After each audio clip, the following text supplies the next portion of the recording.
बोलो सतगुरुदेव की जय हो।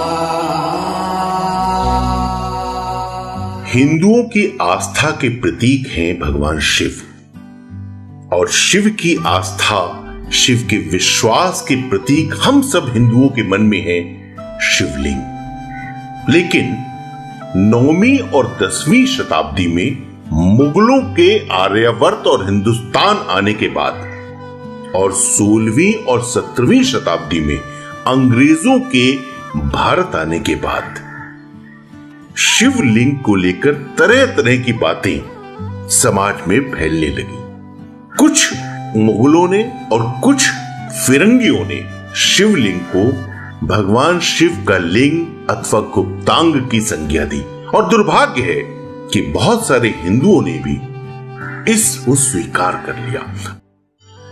शिवलिंग का वास्तविक अर्थ क्या है और कैसे इसका गलत अर्थ निकालकर कुछ अन्य मजहबों ने हिंदू धर्म का मजाक उड़ाया, और कैसे आप इसका सही अर्थ जानकर और समाज को बताकर हिंदू धर्म का आदर स्थापित कर सकते हैं, यही आज का विषय है शिवलिंग। संस्कृत सभी भाषाओं की जननी है, इसे देववाणी भी कहा गया है। जैसा कि हम सब जानते हैं कि एक ही शब्द के विभिन्न भाषाओं में अलग अलग अर्थ निकाले जाते हैं। अब जैसे इसके उदाहरण के लिए मैं एक शब्द का इस्तेमाल करता हूं, सूत्र।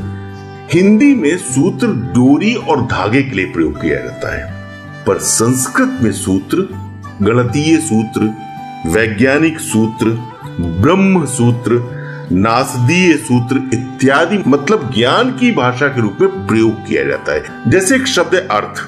अर्थ पैसे के लिए भी होता है, धन आदि के लिए होता है, अर्थ शास्त्र। और अर्थ का मतलब होता है इसकी मीनिंग बता दो, इसका मतलब बता दो। तो ये एक ही शब्द के दो भाषाओं में अलग अलग उत्तर, यही कारण शिवलिंग के संग जुड़ा। संस्कृत के शब्दों को, संस्कृत की भाषा को ना जानने का परिणाम यह हुआ कि लिंग को गुप्तांग समझ लिया गया, जबकि संस्कृत भाषा में लिंग का अर्थ होता है चिन्ह, प्रतीक, निशान, और जननेंद्रियों का संस्कृत में अर्थ होता है, मतलब होता है शिशन, गुप्तांग। अर्थ को समझिएगा, लिंग का अर्थ होता है प्रतीक, निशान और चिन्ह। शिवलिंग का अर्थ हुआ शिव का प्रतीक, शिव का चिन्ह, शिव का निशान। जैसे शिवलिंग है वैसे ही पुरुष लिंग है। पुरुष लिंग का अर्थ हुआ पुरुष का प्रतीक, पुरुष का निशान। अब आपने भाषा व्याकरण को अवश्य पढ़ा होगा। भाषा व्याकरण में एक शब्द आता है स्त्रीलिंग। हिंदी भाषा विज्ञान, हिंदी भाषा व्याकरण में आपने पुल्लिंग और स्त्रीलिंग का प्रयोग अवश्य किया होगा। तो क्या स्त्री का भी लिंग होता है? यही भूल थी लिंग का अर्थ समझने और समझाने वालों की और हमारे मानने वालों की। उस स्वार्थ के जाल में हम हिंदू कैसे फंस गए, इसका एक और प्रमाण है। बहुत सारी स्त्रियां शिवलिंग को स्पर्श नहीं करती क्योंकि उनके मन में वही भ्रम भरा हुआ है कि ये शिव जी का लिंग है। अब प्रश्न ये उठता है कि शिवलिंग है क्या, कैसे बना ये शिवलिंग, कैसे ये हमारे ऋषि मुनियों के मन में प्रश्न आया कि हम शिव के स्वरूप को लिंग में परिवर्तित करके पूजा और अर्चना करें। तो इसको भी हम आपको बताते हैं। शून्य, आकाश, अनंत, ब्रह्मांड और निराकार परम पुरुष का प्रतीक होने से इसे लिंग कहा गया। स्कंद पुराण में कहा गया है कि आकाश स्वयं लिंग है, शिवलिंग वातावरण सहित घूमती धरती तथा सारे अनंत ब्रह्मांड का अक्ष, धुरी, एक्सिस ही लिंग है। वास्तव में शिवलिंग हमारे ब्रह्मांड की आकृति है। The universe is a sign of Shivalingam. Shivling का अर्थ अनंत भी होता है, अर्थात जिसका कोई अंत ना हो, आदि ना हो, मध्य ना हो, जो अंत से रहित हो वो अनंत, और ना ही जिसकी शुरुआत हो वो अनंत। ब्रह्मांड में दो ही चीजें हैं, ऊर्जा और पदार्थ। हमारा शरीर पदार्थ से निर्मित है और आत्मा ऊर्जा की निर्मित है, ऊर्जा से बनी है। इस प्रकार शिव पदार्थ और शक्ति ऊर्जा का प्रतीक है। इन दोनों के मिलन होने से शिवलिंग बनता है। आपके मन में एक शंका जागी होगी कि शिव और पार्वती, शक्ति और शिव, प्रकृति और पुरुष, इनका मिलन शिवलिंग है। तो फिर वही बात है जो आपने सुनी थी, परंतु ये सच नहीं है। अब इस सच को समझाने के लिए मैं एक और कदम आपके साथ चलता हूं। हम योनि शब्द पर चर्चा करते हैं। मनुष्य योनि, पशु योनि, पेड़ पौधों की योनि, जीव जंतु की योनि। योनि का संस्कृत में जो अर्थ होता है वो है कि जीव अपने कर्म के अनुसार जब जन्म पाता है तो उसकी एक योनि बनती है। पर संस्कृत बहुत स्पष्ट रूप से कहती है कि मनुष्य में एक ही योनि है। स्त्री की योनि अलग नहीं है, पुरुष की योनि अलग नहीं है। जब दो, प्रकृति और पुरुष, प्रकृति स्त्री की प्रतीक है, पुरुष पुरुष का प्रतीक है, ये दोनों जब मिलेंगे तब एक योनि बनेगी।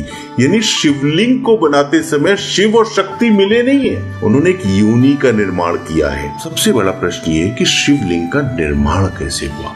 कैसे हमारे प्राचीन ऋषि मुनि जो विज्ञान की गहरी समझ रखते थे, उन्होंने शिवलिंग का आकार, शिवलिंग की शेप का निर्धारण किया? मैं उसको आपको बहुत सरल शब्दों में समझाता हूं। और ये बात मैं नहीं कह रहा हूं, ये बात स्कंद पुराण कह रहा है कि आरंभ में ऋषियों ने दीपक की ज्योति पर ध्यान केंद्रित करके भगवान को पाने का प्रयास किया, परंतु ध्यान एकाग्र नहीं हो पाता था क्योंकि हवा चलती थी, हवा में वो ज्योति टिम टिम टिम टिम हिलने लगती थी और ध्यान बटने लगता था। जब ऋषियों ने लंबी अवधि तक ध्यान में सफलता नहीं प्राप्त की, तब उन्होंने उसका विकल्प ढूंढना आरंभ किया और दीप ज्योति का एक आकार पत्थर का बनाया और उसे शिवलिंग के रूप में स्थापित और मान्य किया। इस तरह से शिवलिंग वास्तव में दीपक ज्योति है। तो आप वायदा कीजिए कि आज के बाद शिवलिंग को लेकर आपके सामने कोई भी ऐसे वाहियात घटिया प्रश्न आएंगे तो आप उनका पुरजोर खंडन करेंगे। बंदी छोड़ सतगुरु रामपाल जी महाराज जी की जय हो। परमात्मा की सभी प्यारी आत्माओं को पवन दास का सत्साहिब। पुण्यात्माओं, आजकल शिवलिंग को लेकर यूट्यूब, फेसबुक और व्हाट्सएप पर काफ़ी लोगों के वीडियो वायरल हो रहे हैं, लेकिन दुख इस बात का है कि शिवलिंग के साथ संत रामपाल जी महाराज जी के नाम को जोड़ा जा रहा है। साथ ही उन लोगों के आरोप हैं कि संत रामपाल जी महाराज अपनी पुस्तकों में शिवलिंग की गलत तरीके से व्याख्या करके हिंदू धर्म व शिव पुजारियों की भावनाओं को ठेस पहुंचा रहे हैं। और एक पुस्तक दिखाई जाती है अंधश्रद्धा भक्ति खतरा ये जान, जिसके पेज नंबर 18 पर उस अभद्र टिप्पणी को लिखा हुआ बताते हैं। काफ़ी जगह इस पुस्तक को लेकर झगड़ा भी हुआ है, थाने में FIR भी दर्ज हुई हैं और कुछ लोगों को गिरफ्तार भी किया गया है जो इस पुस्तक अंधश्रद्धा भक्ति खतरा ये जान को बांटते हुए दिखाई पड़े हैं। काफ़ी लोग तो अपने वीडियो में संत रामपाल जी महाराज जी के नाम के साथ अभद्र भाषा का भी प्रयोग करते हैं। मेरा सभी शिव पुजारियों व हिंदू धर्म से संबंधित भाई बहनों व बुजुर्गों से प्रार्थना है, आपने अभी तक केवल एक पहलू को ही देखा है और जल्दबाजी में सारा आरोप संत रामपाल जी महाराज जी के ऊपर मंड दिया। लेकिन आपको अभी तक इस बात का पता नहीं है कि यह अश्लील भाषा युक्त पुस्तक अंधश्रद्धा भक्ति खतरा ये जान संत रामपाल जी महाराज जी ने नहीं लिखी है। वे तो सन 2014 से हिसार जेल में हैं और उनके जेल जाने के बाद इस तरह की जितनी भी अश्लील भाषा और मिलावटी ज्ञान युक्त पुस्तकें समाज में बांटी और बंटवाई जा रही हैं, उनके जिम्मेदार संत रामपाल जी महाराज जी नहीं बल्कि उन पुस्तकों को बांटने वाले उनके कुछ मूर्ख शिष्य और स्वयं सतलोक आश्रम मैनेजमेंट हरियाणा है, जो काफ़ी लंबे समय से संत रामपाल जी महाराज जी के साथ षड्यंत्र करने के कारण गुरुद्रोही की भूमिका निभाता हुआ बाहर उनके शिष्यों का अपने गुरु के प्रति विश्वास और अंधश्रद्धा का नाजायज फायदा उठा रहा है। क्योंकि संत रामपाल जी महाराज आज जेल में हैं तो सिर्फ और सिर्फ इन्हीं गुरु गद्दारों के भक्ति विरुद्ध मनमाने आचरण के कारण हैं। चलिए अब बात करते हैं शिवलिंग के ऊपर उस अभद्र टिप्पणी की। शिव पुजारियों के अनुसार अंधश्रद्धा भक्ति खतरा ये जान पुस्तक के पेज नंबर 18, 19 और 20 पर शिवलिंग के विषय में वह अभद्र टिप्पणी लिखी हुई दिखाई जाती है जिनसे उनकी धार्मिक भावनाओं को ठेस पहुंचती है। देखिए इस पुस्तक का पेज नंबर 18। इस शिवलिंग पर प्रकाश डालते हुए मुझे अत्यंत दुख व शर्म का एहसास हो रहा है, परंतु अंधविश्वास को समाप्त करने के लिए प्रकाश डालना अनिवार्य तथा मजबूरी है। शिवलिंग शिवजी की पेशाब इंद्री के चित्र में देखने से स्पष्ट होता है कि शिव का लिंग प्राइवेट पार्ट स्त्री की लिंगी पेशाब इंद्री यानी योनि में प्रविष्ट है। इसकी पूजा हिंदू श्रद्धालु कर रहे हैं। पुण्यात्माओं, अब आपने इन 3 लाइनों को बेहद बारीकी से समझना है, क्योंकि यही वे 3 लाइन हैं जिनके कारण आज संत रामपाल जी महाराज समाज में बेवजह उपास के पात्र बने हुए हैं। गुरु गद्दार सतलोक आश्रम मैनेजमेंट हरियाणा के द्वारा इस पुस्तक का लेखक संत रामपाल जी महाराज जी को बना दिया गया है। अतः जो भी व्यक्ति इस पुस्तक को पढ़ेगा उनके हिसाब से इस पुस्तक में लिखे एक एक शब्द के लिए संत रामपाल जी महाराज जी ही जिम्मेदार है। शिव पुजारियों के साथ भी यही हुआ है। और अब उन 3 लाइनों का अर्थ समझाने के लिए मुझदास को भी कुछ समय के लिए इस पुस्तक का लेखक संत रामपाल जी महाराज जी को ही मानकर चलना पड़ेगा, तभी आप समझ पाओगे और दास समझा पाएगा। चलिए फिर से पढ़ते हैं इन 3 लाइनों को। शिवलिंग, शिव जी की पेशाब इंद्री। पुण्यात्माओं, यहाँ लेखक के द्वारा शिवलिंग के आगे कोष्टक में शिव जी की पेशाब इंद्री लिखने के कारण यह स्वतः ही सिद्ध हो जाता है कि लेखक स्वयं शिवलिंग को शिव जी का लिंग ही समझता है।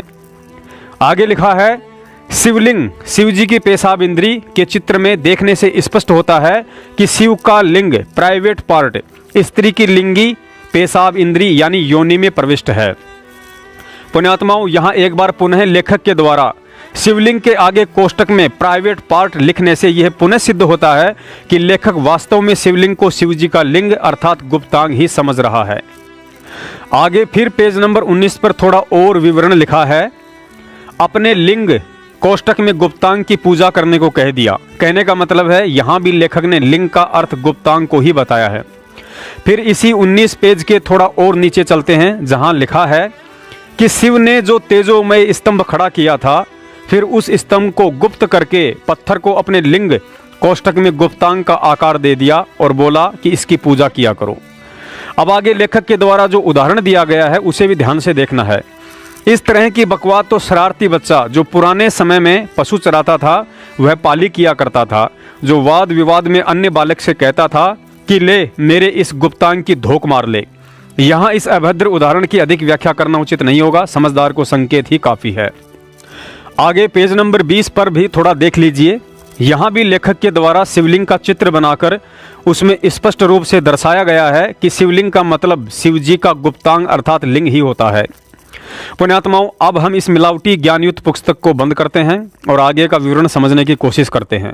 इस पुस्तक में गुरु गद्दारों के द्वारा शिवलिंग को शिव जी के लिंग की उपमा देकर स्पष्ट तौर पर यह साबित करने की कुचेष्टा की गई है कि लेखक संत रामपाल जी महाराज जी ने शिवलिंग को शिव जी के लिंग की संज्ञा दी है और इसे बेशर्मों की पूजा बताया है, जबकि हकीकत में ऐसा बिल्कुल भी नहीं है।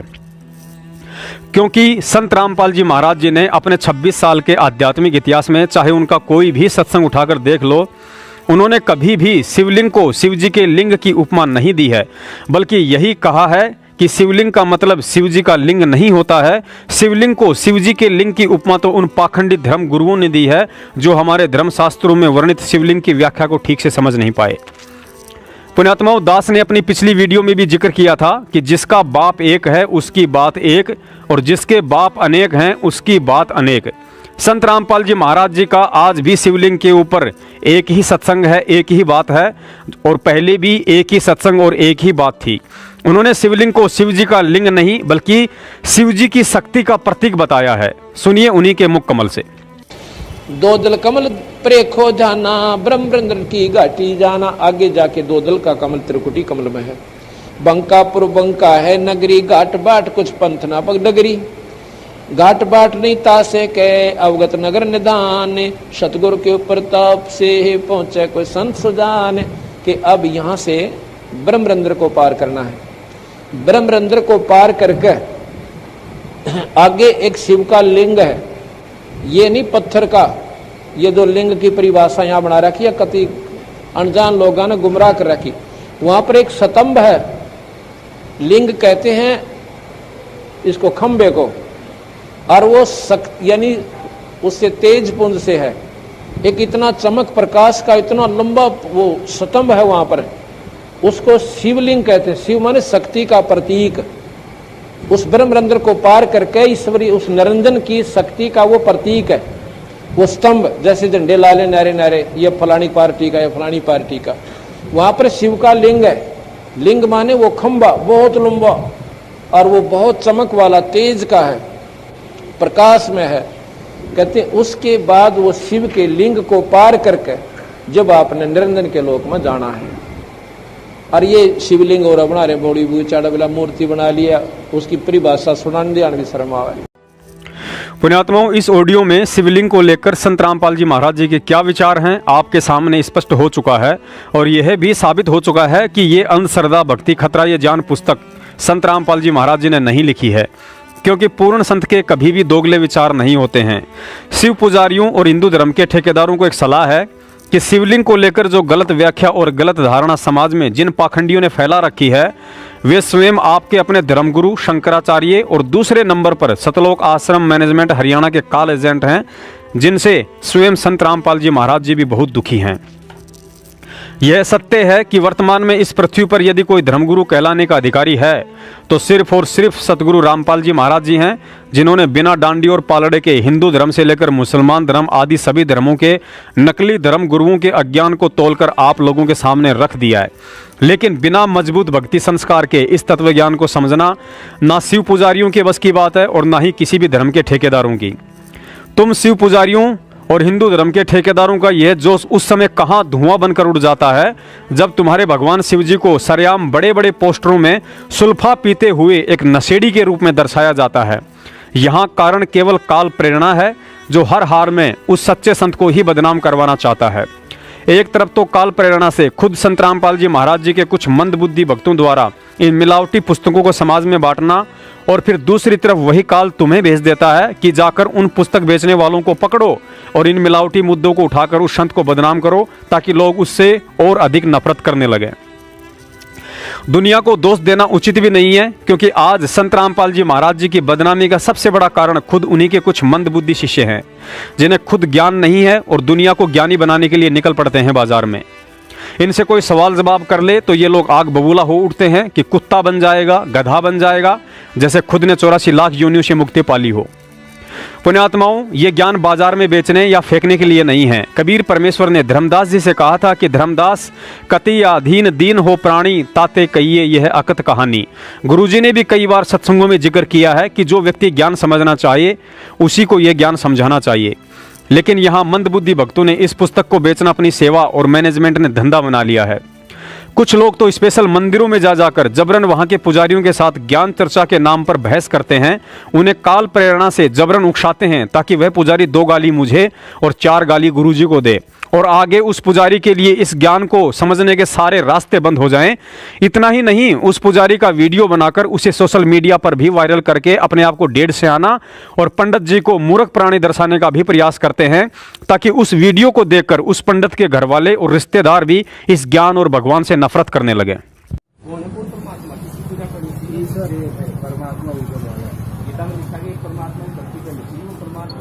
जो जिसका इष्ट हो उसी को मानता है। ऐसा तो गीता में नहीं प्रमाण है। गीता में प्रमाण है, लेकिन अर्जुन में कुछ चाहिए वो परमात्मा किसी के इष्ट देवता माता जी हैं, किसी के भगवान विष्णु हैं, किसी के। ये तो मनमुखी साधना हो गई। हाँ, तो गीता में लिखा जो मनमुखी साधना करता है शास्त्रों में छोड़ो तो उसकी दुर्गति हो जाती है, ना उसके कार्य सिद्ध होती है, ना गर्मी होती है, ना उसकी शांति होती है।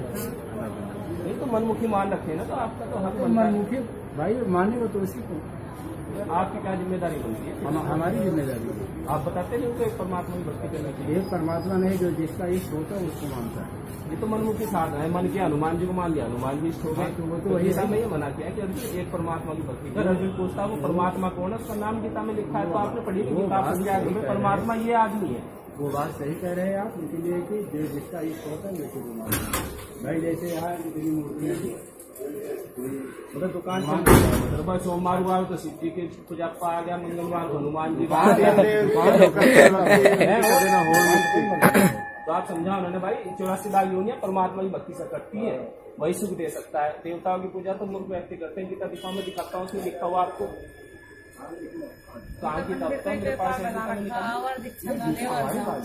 तो उसमें तो ऐसा लिखा है साहब कि मूर्ख व्यक्ति देवताओं की पूजा करते हैं। मैं दिखाता हूँ आपको मूर्ख व्यक्ति। हाँ जी, गीता दिखाओ। इसका मतलब आपने गीता नहीं कर ली। पंडित से जो भ्रम पिछाने कितने भ्रम होते हैं, वो पंडित कहलाने के लायक से साहब कहते हैं भ्रम कितने होते हैं। तो आप उसका यही कर सकेगी सेवा है। आपको ज्ञान की आवश्यकता है। अभी इन्हें तो याद है कि दूसरा कर दे। दुकान चला रहे हो, ये दुकान चला रहे हो, इन्होंने स्वीकार कर दिया सब खेल।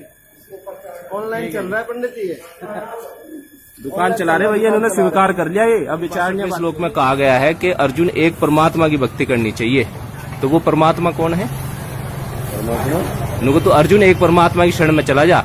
आत्मा ही परमात्मा है, जीव को परमात्मा कहते हैं। परमात्मा की परिभाषा क्या बताओ आप? गीता में कहा गया कि अर्जुन रजगुण तमगुण सतगुण, ठीक है ना, जो इनको लांग जाता है, इनको कंट्रोल कर लेता है, तो वह जन्म मरण से मुक्त हो जाता है।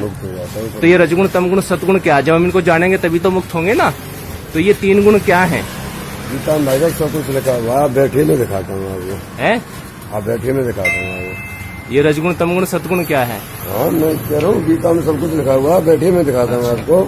हनुमान जी परमात्मा है या भगत आदमी है? हनुमान जी परमात्मा है या भगत आदमी है? अवतार हैं, तो भगत हैं, तो अवतार हैं। तो भगत की भक्ति करनी चाहिए भगत को या परमात्मा की? परमात्मा की। फिर आपने ये बताते नहीं लोगों को, आप बताते हो? बताते हैं। मानते नहीं वो? क्यों नहीं मानते? मानते हैं? फिर आपने क्यों लगा रखे हैं? परमात्मा की फोटो होनी चाहिए ना? नहीं तो क्या भक्त की फोटो नहीं होती है? बताओ। ये भक्त हुए हैं, वाल्मीकि जी, तुलसीदास जी ने रामायण क्यों चल रही है, और ये भी कौन है लिखी? बताइए, भक्त ने लिखी, भगवान ने लिखी? आप ये बताइए मुझे। नहीं लिखी तो भगत में, लेकिन उन्होंने कहा कि परमात्मा की भक्ति करो, अपनी मना किया उन्होंने। ये किसने लिखा है? भक्त ने लिखा है, भगवान ने स्वयं लिखा है? मुझे ये बताओ। लिखेगा तो भगत ही, लेकिन आप तो पूजा करवाते हैं, हनुमान जी पूजा करते हैं लोग। साक्षात भगवान का। कौन से भगवान का अवतार है?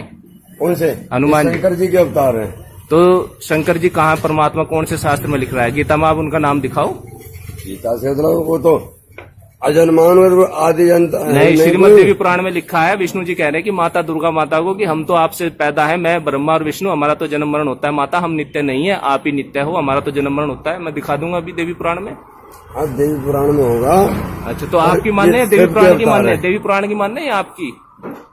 देवी पुराण की मानने है आपकी बात? देवी पुराण किसने बनाया? कहते हैं उसमें भी लिख रहा है। भाई साहब ये छोड़ो, देवी पुराण किसने बनाया? आपको किसने बनाया? परमात्मा ने बनाया। ज्ञान देना चाहिए, बहस नहीं करते भाई। अगर कोई ज्ञान देना तो बैठिए, मैं बताता हूँ आपको। चलो बैठेंगे भी। पुण्यात्माओं, हरियाणा की भाषा सबसे अक्खड़ भाषा है। मतलब हर व्यक्ति इस भाषा को पसंद नहीं करता है, लेकिन जब उसी भाषा में सतगुरु रामपाल जी महाराज जी सत्संग करते हैं तो हम भक्तों की आंखों में आंसू आ जाते हैं। क्योंकि इस ज्ञान को यदि आप सामने वाले के सामने आधीन होकर पेश करोगे तो ही वह समझ पाएगा, वरना नहीं। क्योंकि हम भूल जाते हैं कि सामने वाले के सिर पर काल बैठा है, और उस काल भगवान ने जब ज्ञानी ऋषि के रूप में कबीर साहिब जी ब्रह्मा विष्णु महेश जी को समझाने का प्रयास कर रहे थे तो उन्हें नहीं समझने दिया। फिर इन ब्रह्मा विष्णु महेश जी के पुजारियों की तो औकात ही क्या है, और ऊपर से हम उन्हें भड़का देते हैं। बचना है और बचाना अपने भाई बहनों को, मानना उनको प्यार से। देखो ये मार्ग है प्यार का, इसमें धक्का नहीं चलेगा। भगवान का अनुबंध है, उस काल के साथ एक एग्रीमेंट है कि जबरदस्ती ना करना। तो आपने इस फार्मूले को अपनाना है, जबरदस्ती नहीं करना, प्यार से समझाना अवश्य। चाहे कोई गाली दे, आपने बुरा बोले। पुण्यात्माओं, जब तक हम स्वयं इन पुस्तकों में लिखे ज्ञान को समझकर उसी अनुसार अपनी रहनी करनी नहीं करेंगे, उतने आधीन और विनम्र नहीं होंगे, तब तक सामने वाले पर इन पुस्तकों में चाहे कितना ही तत्व ज्ञान छुपा हो, उसका असर नहीं हो सकता है। एक समय एक स्त्री अपने बच्चे को महात्मा गांधी जी के पास लेकर गई और कहा कि महात्मा जी, ये बच्चा बहुत मीठा खाता है, यदि आप इसे मना करोगे तो हो सकता है ये बच्चा मीठा खाना छोड़ दे। महात्मा गांधी जी ने कहा कि बहन, इस बच्चे को आप अगले सप्ताह लेकर आना। एक सप्ताह बाद फिर बच्चे के साथ आश्रम में गई तो महात्मा गांधी जी ने बच्चे से कहा कि बेटा, ज़्यादा मीठा खाना अच्छा नहीं है, शरीर कमज़ोर पड़ जाता है। स्त्री ने कहा कि महात्मा जी, ये शब्द तो आप एक सप्ताह पहले भी बोल सकते थे, फिर आपने यही शब्द कहने के लिए 7 दिन बाद का समय क्यों दिया? तो गांधी जी ने कहा कि बहन, 7 दिन पहले तक तो मैं खुद ही रोज़ गुड़ खाता था, फिर इस बच्चे को कैसे मना करता, और यदि कर भी देता तो मेरे उन शब्दों का असर इस बच्चे पर नहीं होने वाला था। कबीर परमेश्वर जी भी अपनी वाणी में कहते हैं कि करनी तज कथनी कथै, अज्ञानी दिन रात, और कुकर जूं भोकत फिर सुनी सुनाई बात। तो पुण्यात्माओं, फैसला आपके हाथ में है कि आपने खाली भौंकने वाला कुत्ता बनना है या फिर दुनिया को ज्ञानी बनाने से पहले स्वयं ने इस ज्ञान और गुरु की शिक्षाओं पर चलकर भगत बनना है। पुण्यात्माओं, दास ने अपनी पिछली वीडियो में गुरु जी का एक 2 मिनट का वीडियो डाला था, जिसमें गुरुजी कह रहे थे कि प्रथम नाम और सतनाम की तरह सारनाम को टीवी पर सार्वजनिक नहीं करूंगा, प्रथम नाम और सतनाम तक संकेत अवश्य दूंगा, दास ने जब इस सत्संग के आधार से वीडियो बनाकर डाला और कहा कि गुरुजी ने टीवी पर सारनाम देने के लिए मना कर दिया है, तो काफ़ी भगत गुरुजी के इस संकेत को समझ नहीं पाए और मुझ दास को फ़ोन करके कहा कि आप भक्तों को भ्रमित कर रहे हैं। गुरुजी ने इस सत्संग में यह नहीं कहा है कि मैं टीवी पर सारनाम नहीं दूंगा, बल्कि गुरुजी ने तो यह कहा है कि टीवी पर अपने सत्संगों में सारनाम का संकेत नहीं दूंगा। दास का उन भोली आत्माओं से निवेदन है, आप गुरुजी के संकेत को समझने की कोशिश कीजिए कि गुरुजी किस बात के माध्यम से हमें क्या समझाना चाह रहे हैं। यदि आप लोगों के अनुसार गुरुजी केवल सत्संगों में सारनाम का संकेत ना बताने की बात कह रहे हैं, ना कि टीवी पर सारनाम देने की, तो भाई फिर गुरुजी का वह 2014 का सत्संग झूठा पड़ जाता है, जिसमें गुरुजी ने स्पष्ट बोल दिया है कि टीवी पर सारनाम इस दास के सतलोक जाने के बाद देने की व्यवस्था की जाएगी। और तुम भगत लोग कह रहे हो कि गुरुजी ने टीवी पर सारनाम देने के लिए मना नहीं किया है। अब भक्ति तो ये दास कराएगा आपको, भगवान की दी हुई। जो सौभाग्यशाली और अच्छी तरह ज्ञान को समझेंगे वो तो सतलोक चले जाएंगे। ये दिक्कत आओगी लास्ट के दिनों में, यानी हजारों वर्ष ये ज्ञान चलेगा, हजारों वर्ष ये साइंस की जो विद्या चलेगी, जो ये टीवी है और ये चिप है, मोबाइल है, इनके माध्यम से ये ज्ञान दिया जाएगा। दास तो चला जाएगा सतलोक, ये 5 तत्वों का शरीर छोड़कर, लेकिन ये इलेक्ट्रॉनिक शरीर रहेगा अभी दास का, ये नूरी शरीर रहेगा। टीवी पर चला करेगा, नाम दिया करेंगे, नाम चलेगा। ऐसे तो फिर सारनाम भी टीवी सीडी से दिया जाएगा, दास के जाने के बाद व्यवस्था की जाएगी। पुण्यात्माओं, इसके अलावा 2014 से पहले जिन जिन आत्माओं को परमात्मा ने सारनाम दिया है, वो टीवी से नहीं बल्कि अपने मुंह से एक एक को दिया है, ना कि 20-25 को बैठाकर एक बार में दिया है। जबकि सारनाम की डीवीडी गुरुजी ने 2005 में ही बना दी थी। इसका मतलब गुरुजी का वह 2014 का सत्संग बिल्कुल सत्य है, जिसमें गुरुजी ने साफ साफ कहा है कि टीवी से सारनाम इस दास के सतलोक जाने के बाद दिया जाएगा। लेकिन रोहतक में तो टीवी के सामने 300 के झुंड को बैठाकर सारनाम दिया जा रहा है। इसका मतलब मैनेजमेंट की डीवीडी में परमात्मा का असली सारनाम नहीं बल्कि फर्जी सारनाम है, जो वर्तमान समय में भक्तों के विश्वास और गुरु के प्रति आस्था की परीक्षा के लिए गुरुजी ने इन काल एजेंटों के हाथों में सौंपा था। रही बात गुरुजी के सत्संगों के संकेतों को समझने की, तो भाई उन संकेतों को तो केवल वही समझ पाएगा जो मर्यादा में होगा और गुरुजी का भगत होगा। बाकी मैनेजमेंट और उसकी अंध संगत गुरुजी के उन संकेतों को नहीं समझ पाएगी। जब गुरुजी ने रोहतक तारीख पर आते समय मीडिया को कहा था कि इस सरकार का नाश होगा, भक्तों ने सोचा कि बीजेपी सरकार का नाश होगा, लेकिन हो गया कांग्रेस का। हम सत्सेवकों ने उस समय भी बहुत समझाया था कि भाई संत के संकेत को समझने की कोशिश करो, संतों का किसी से कोई वैर भाव नहीं होता है, लेकिन आप लोग नहीं समझ पाए। अतः अब आप मूल्यांकन स्वयं ही कर लो कि आप कितने पानी में हो। बंदी छोड़ सतगुरु रामपाल जी महाराज जी की जय हो। सत साहिब।